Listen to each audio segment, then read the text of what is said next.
Hər vaxtınız xeyir. Bugün biz Kiber Podkast layihəsində sizlərlə görüşürük. Biz bugün vacib və gündəlik həyatımızda istifadə etdiyimiz və önəmli olan bir mövzudan danışacağıq. Data təhlükəsizliyi mövzusu. Data bizim üçün əslində təhlükəsizlik çox önəmli bir faktordur. Çünki biz hər gün telefonlarımızda, kompüterlərimizdə, müxtəlif mobil tətbiqlərdə müxtəlif və şəxsi məlumatlarımızı biz burada paylaşmış oluruq. Amma əslində bilmirik ki, bunlar bizə hansı riskləri yaradacaq. Bu günləri biz bu risklərdən danışacağıq.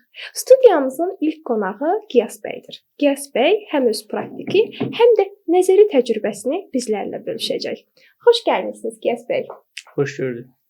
Təşəkkür edirəm ki, bizim dəvətimizi qəbul etdiniz və bugün bizlə bərabər burdasınız. Və mən əminəm ki, biz bu mövzuda daha yaxşı şəkildə danışa biləcəyik və izləyicilərimizə maraqlı olan mövzuları və açar sözləri göndərmiş olacağıq. Gəlin ilk sualımıza keçid eləyək.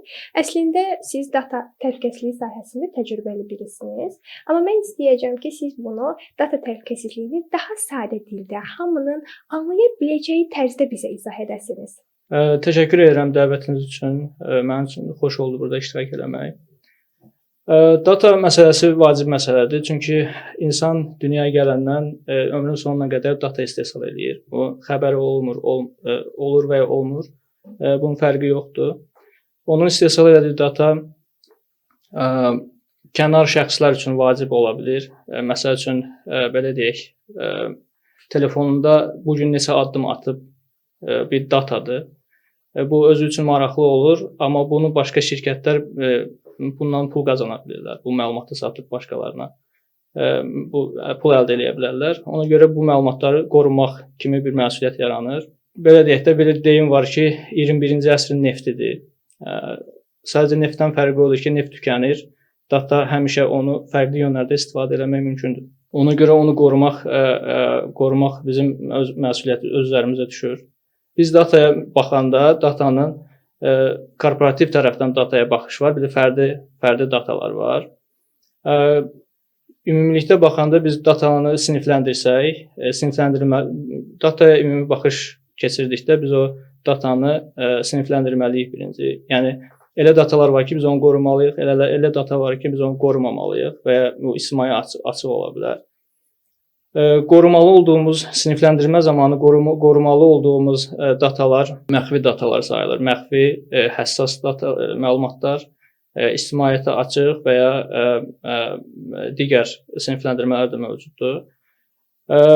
Məxfi dataya belə qısa bir giriş eləsək, məxfi data nədir? Məxfi data əgər kənara çıxarsa, bizim həm maddi itkilərimiz yarana bilər və reputasiyamıza risk yarana bilər. Bu bizim daxildə, indi fərdi səviyyədə danışsaq, bizim telefonumuzda olan şəkillər, bank məlumatları, bunlar bizim üçün məxfi məlumatlardır və biz çalışırıq ki, o məlumatlar kənara çıxmasın. Və şirkətlər səviyyəsində isə bu məlumatlar satış məlumatları ola bilər, maliyyə məlumatları ola bilər və ya hər hansı bir ticari sirr ola bilər. Bu məlumatlar qorunmalıdır və bunlara xüsusi yanaşılmalıdır.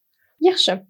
Əslində çox maraqlı yerə toxundunuz məlumat anlayışı məsələsinə. Çünki biz hamımız məlumat sözünü işlədirik, amma ki məlumatın nə qədər geniş anlayış olduğunun fərqinə varmarıq da. Əslində bizim adi gündəlik həyatımızda fotolardan tutmuş, müəyyən bank kartı məlumatlarını paylaşdığımıza qədər hamısı bizim datalarımız və məlumatlarımızdır və siz bunu daha yaxşı izahını vermiş oldunuz.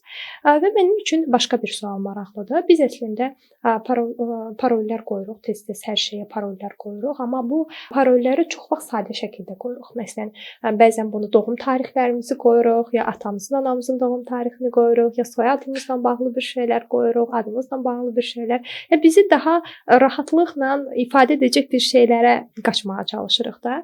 Yaxşı, bəs insanlar bu səhvləri niyə edirlər? Və yaxud da ki, yaxşı bu səhvləri edirlərsə də, bu hansı fəsadlara yol açır? Bu bizə hansı problemlərlə üz-üzə qoymuş olur?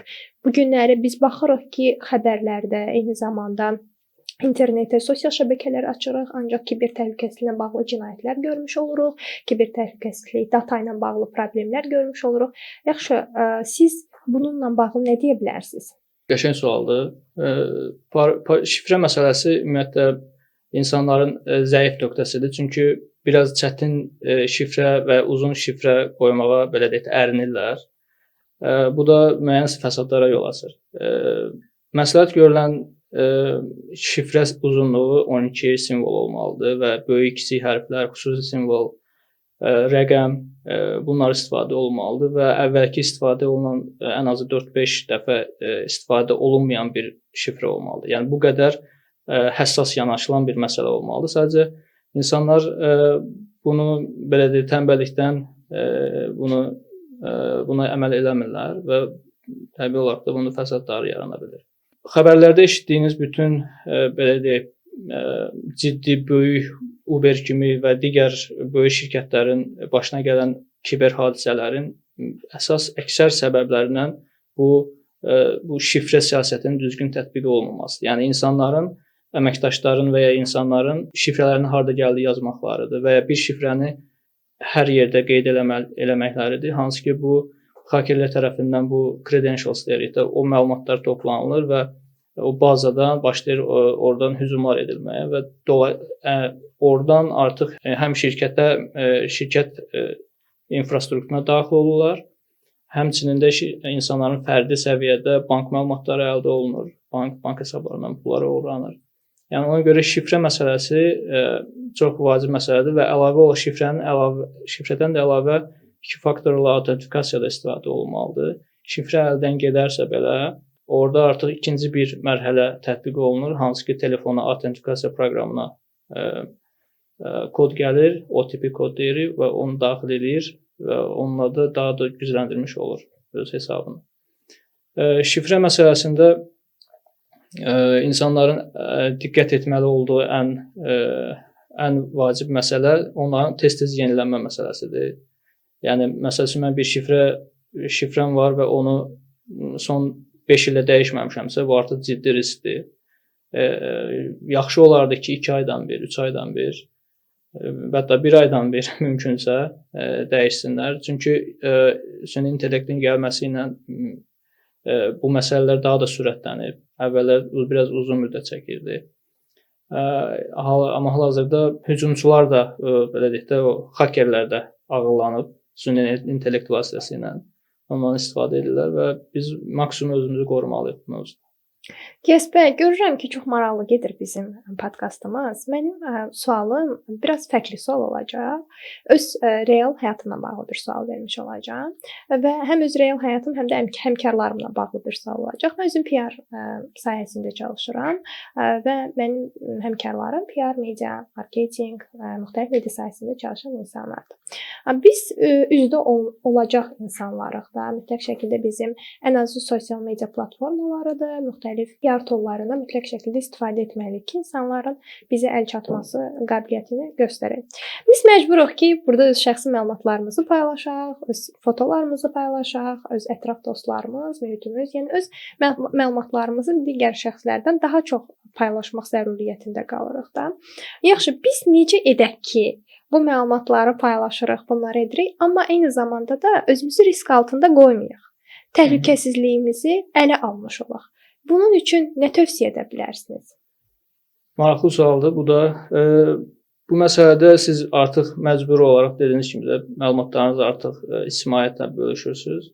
Sadəcə burada həssas nöqtələr, bəzi məlumatları məsələn paylaşmaya bilərsiniz. Məsələn, doğum günü ilə bağlı və s. hansı ki sosial mühəndislik deyirik biz buna. Sosial mühəndislik vasitəsilə əgər siz hansısa hakerin radarına düşmüsünüzsə, o sizin haqqınızda məlumatları toplayıb, tutalım ki, banka zəng edib sizin adınızdan sizin haqqınızda artıq məlumat sahibidir. Doğum gününüzü bilir, harda olduğunuzu bilir, hətta hardan anadan olduğunuzu bilir. Ata-ananızın adını bilir, şəkillərdə paylaşmısınız onu. Yəni bütün bunların hamısı məlumatları bir yerə toplayır və banka sizin adınızdan zəng eləyir və deyir ki, mən Ayda xanımam və mənim doğum tarixim budur və s. Artıq inandırır qarşı tərəfi və oradan sizin adınızdan əməliyyatlar yerinə yetirmiş olur. Ona görə məlumatları paylaşarkən belə masking deyirik. Yəni bəzi məlumatları və ya yanlış vermək və ya örtmək, fərqli data kimi vermək. Məsələn, ad gününüz ayın 15-idirsə, ad gününüzü 14-ü deyin və ya nə bilim 16-sı deyin, 15-i deməyin. Yəni bu tipli özünüzü belə sığortalayın bu hakerlərdən. Çünki və bu ümumiyyətlə üzdə olan məsələdir, amma içəri tərəfdə, yəni hesablarınıza daim o dediyim kimi 2 faktorlu avtentikasiya mütləq tətbiq edin. Çox uzun şifrə qoyun, hansı ki qırılması mümkün olmasın. Sonra fərqli cihazlardan daxil olmayın. Məsələn, təyin eləyin ki, mən yalnız bu notebookdan və bu telefondan daxil olacağam. Başqa insanlarla şifrənizi bölüşməyin. Yəni bunlara diqqət etsəz, maksimum düzdür, bunları qorusanız belə yenə də baş verə bilər. Yəni onun heç kim sığortalanmayıb, amma və biz süni intellektdə bəzən özümüz haqqında yazırıq. Məsələn, adımızı, soyadımızı yazırıq. Burada bizim haqqımızda məlumatlar çıxır, şəxsi məlumatlarımız çıxır, heç ağlımıza gəlməyəcək hansısa hardasa bir bizim haqqımızda cümlə deyilən nəsə olub, orada məlumatlar hamısı çıxar. Yaxşı. Mən maraqlıdır ki, gələcəkdə süni intellektin data təhlükəsizliyinin təsiri necə olacaq? Bu bizi qoruyacaqmı, yoxsa izləyəcəkmi? Süni intellekt artıq həyatımızın ayrılmaz bir hissəsinə çevrilib. Hər kəs istifadə edir. Yadıma gəlir 2 il ya 3 il bundan, 2 il bundan əvvəl çox adam məsələn ChatGPT işlənir, o nədir? Çox adamın xəbəri yox idi. Artıq çox adam, mənim ata-anam belə ondan istifadə edirlər. Ona görə bu qaçınılmaz bir hal alıb. Sadəcə burada çox diqqətli olmaq lazımdır. Şəxsi məlumatları dediyim kimi, şəxsi məlumatları orada qeyd etməyə, məsəl üçün deyək, həkimdən hər hansı bir analiz almışıq, PDF-dən bizə göndəriblər, PDF olaraq əlimizdə var. İndi məsələn mən ətrafımdan da eşidirəm, çox adam onu həkimə gedib təzədən randevu alıb ora gedib o məlumatları analiz etmir. Sadəcə yükləyir süni intellektə və ona detallı şəkildə məlumatları analiz edir, verir və hansı dərmanlar da lazım ola biləcəyini də deyir. Belə halları bu bizim həssas məlumatlarımızdır. Şəxsi sağlamlıq haqqında məlumatlardır. Bunu qətiyyən eləmək olmaz. Əgər eləyiriksə belə, bunu orada öz adımızı çıxartmaq şərti ilə, öz məlumatlarımız, şəxsi məlumatlarımızı çıxmaq şərti ilə analiz nəticələrini orada tətbiq edirəm. Bu nümunəni nəyə görə çəkirəm? Çünki bəzi insanlar hətta bank məlumatlarını və s. şifrələrini daxil edirlər. Hakerlərin də ümumiyyətlə heç tövsiyə olunmur ki, şəxsi məlumatları ora daxil eləmək və bilmək lazımdır ki, siz ora daxil edirsiniz, orada itmir. Orada hardasa qeydiyyatda, hardasa bazada qalır.